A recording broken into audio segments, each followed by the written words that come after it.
جب میری گورنمنٹ گرائی تھی تب بھی میسج بھجوائی کہ جی ہم نے آپ کو اس لیے نہیں ہٹایا تھا کہ آپ کو واپس لے کے آنے دیں گے. جو جنرل باجوہ کا پلان تھا وہی اب جنرل عاصم منیر کا ہے. ہمارے ساتھ اس وقت موجود ہیں پاکستان کے سابق وزیر اعظم عمران خان. آئیے ان سے بات کرتے ہیں. خان صاحب، اگر اس وقت آپ کو گرفتار یا نااہل کیا جاتا ہے تو آپ کو لگتا ہے کہ پہلے جیسا عوامی رد عمل آئے گا؟ میں کہہ نہیں سکتا. انہوں نے سختی بڑی کی ہوئی ہے اور ایک خوف کی فضا بنی ہوئی ہے.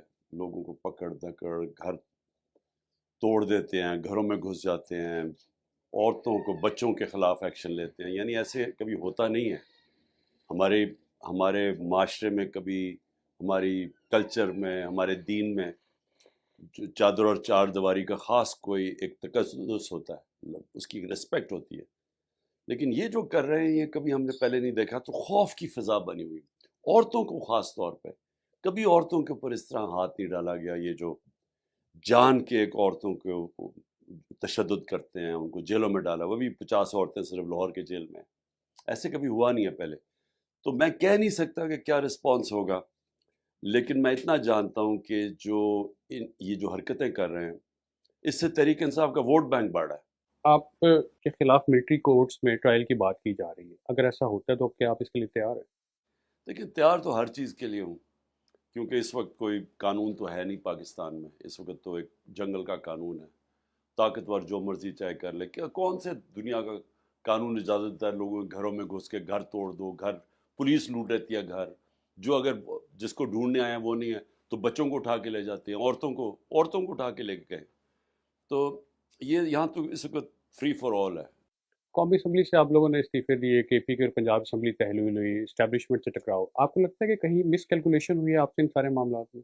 کوئی مس کیلکولیشن نہیں ہوئی.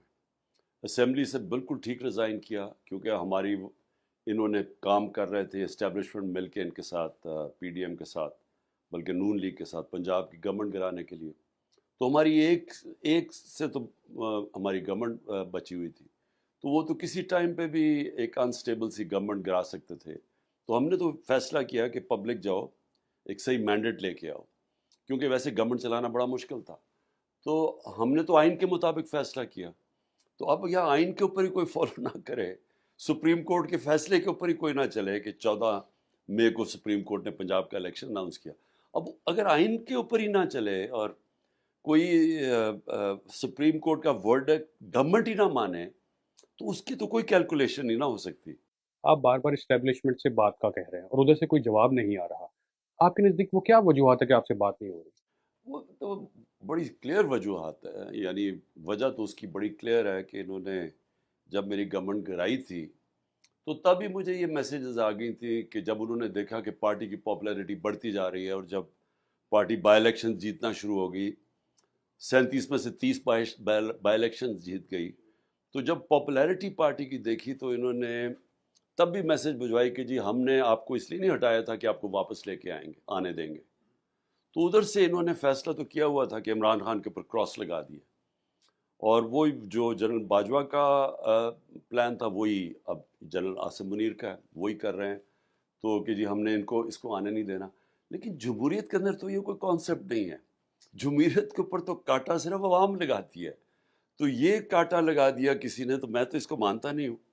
اکتوبر میں انتخابات کی بات کی جا رہی ہے اور جسٹس قاضی فائز عیسیٰ کی اب چونکہ تعیناتی کی منظوری دے دی گئی ہے بطور چیف جسٹس، اس وقت وہ چیف جسٹس ہوں گے. آپ کو ان کی تعیناتی کے اوپر کوئی تحفظات ہیں؟ دیکھیں، دیکھتے ہیں اب جسٹس فائز عیسیٰ کیسے چیف جسٹس بنتے ہیں. دیکھیں اللہ کرے کہ ملک کے لیے ایک وہ یعنی ایک بالکل انصاف کرے، امپارشل چیف جسٹس بن جائے. ملک کو بہت ضرورت ہے اس وقت ایک ایسی عدلیہ کی جو کہ ہمیں تحفظ دے. یہ جو ظلم ہو رہا ہے اس وقت تو کوئی فنڈامنٹل رائٹس کو پروٹیکٹ کر ہی نہیں رہا. تو ہم تو یہ امید رکھتے ہیں کہ وہ لوگوں کی جو حقوق ہے ان کو یہ حفاظت کریں گے. آپ کا بیانیہ جو ہے وہ اسٹیبلشمنٹ مخالف رہا. ناقدین یہ کہتے ہیں کہ جب بھی آپ اسٹیبلشمنٹ کے نیوٹرل ہونے کی بات کرتے ہیں تو اصل میں آپ یہ چاہ رہے ہوتے ہیں کہ آپ کی سپورٹ کی جائے. کیا یہ تاثر درست ہے؟ لیکن جو فری اینڈ فیئر الیکشن چاہتا ہے وہ کسی کی سپورٹ تو نہیں چاہتا. جس کرکٹ کیپٹن نے دنیا کی تاریخ میں نیوٹرل امپائر لے کے آیا تھا، کبھی 7 امپائر ملا کے میچ نہیں کھیلنا چاہتا. یہ تو نواز شریف کی پرانی تھی، اور یہ زرداری، یہ تو کبھی انہوں نے تو دیانتداری سے کوئی کام کیا نہیں نا، کوئی بزنس کی، نہ کوئی گورنمنٹ چلائی، نہ کوئی الیکشن صحیح طرح لڑے. تو میری تو پوری کوشش تھی کہ ہم ای وی ایم مشینز لے کے آئیں، ہم یہاں صاف اور شفاف الیکشن کروائیں. میں کوئی کسی کے کندھے پہ چڑھ کے کبھی پاور میں نہیں آنا چاہتا. میں چاہتا ہوں کہ پاکستان میں ہمارے ادارے مضبوط ہوں، ہمارا صاف اور شفاف الیکشن ہو، ہماری جمہوریت ہو، ہماری قانون کی حکمرانی ہو. میں تو 27 سال سے تحریک انصاف کا مطلب ہی قانون کی حکمرانی تھی. تو میں تو کوئی کسی سپورٹ نہیں چاہتا. ہم یہ چاہتے ہیں کہ اسٹیبلشمنٹ اس ملک کے اندر واقعی نیوٹرل ہو، اور اس کا کام ہے اس ملک میں مدد کرے صاف اور شفاف الیکشن، تاکہ حقیقی جمہوریت، جس کا مطلب حقیقی آزادی آئے پاکستان میں. جب آپ اپنی حکومت کی مدت پر نظر ڈالتے ہیں تو کیا سمجھتے ہیں آپ سے کیا غلطی ہوئی کہ تمام حالات آپ کے ساتھ تھے لیکن اس کے باوجود آپ مدت پوری نہیں کر سکے؟ نہیں، حالات تو نہیں ٹھیک تھے کہ ایک حکومت جو کہ اصلاحات کرنا چاہتی ہو، جو طاقتور کو قانون کے نیچے لانا چاہتی ہو، اس کے پاس جب تک کلیئر میجورٹی نہ ہو وہ یہ نہیں کر سکتی. اسٹیٹس کو کا مقابلہ آپ تب کر سکتے ہیں جب آپ کے پاس ایک پبلک کا مینڈیٹ ہو، اور آپ کے پاس کلیئر، یعنی ایک ایسی میجورٹی ہو جو آپ کو طاقت دے. ہماری تو ایک کمزور گورنمنٹ تھی، کولیشن گورنمنٹ تھی، چھوٹی سی میجورٹی تھی. تو سارا وقت تو ہم جب کچھ کرنے لگتا تھا اپنی میجورٹی کو اکٹھا کرنے میں ٹائم لگتا تھا. تو مجھے جو کرنا چاہیے تھا، فوری طور پہ پھر سے الیکشن میں چلے جانا چاہیے تھا، اور تب ہی گورنمنٹ لینی تھی جب میرے پاس میجورٹی ہوتی، نہیں تو اپوزیشن میں بیٹھ جاتے.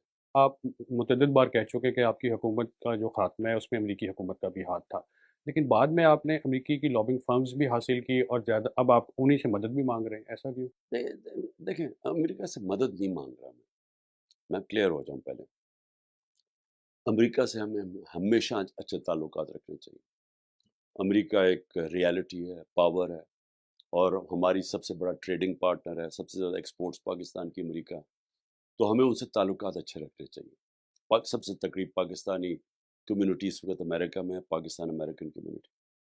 میں نے جو باتیں کی وہ بالکل حقیقت کے اوپر تھی. جو سائفر تھا، جو ایک امریکی آفیشل نے ہمارے اسد مجید، ہمارے واشنگٹن میں امبیسڈر سے جو بات چیت کی، وہ آفیشل بات چیت تھی کہ عمران خان کو پاور سے ہٹا دو ووٹ آف نو کانفیڈنس میں، نہیں تو پاکستان کے اوپر مشکل وقت آئے گا. یہ تو حقیقت ہے. یہ تو کیبنٹ میں بھی رکھا گیا، یہ نیشنل سیکورٹی کاؤنسل میں، پارلیمنٹ میں رکھا گیا، اور یہ اس کے اوپر ڈمانڈ کیا کہ امریکہ ہمارے اندر مداخلات کر رہا ہے. یہ فیکٹ ہے. لیکن جو بعد میں چیزیں سامنے آئیں کہ جنرل باجوہ کا یہ پلان تھا، حسین حقانی کے ذریعے میرے خلاف لابی کر رہے تھے وہ.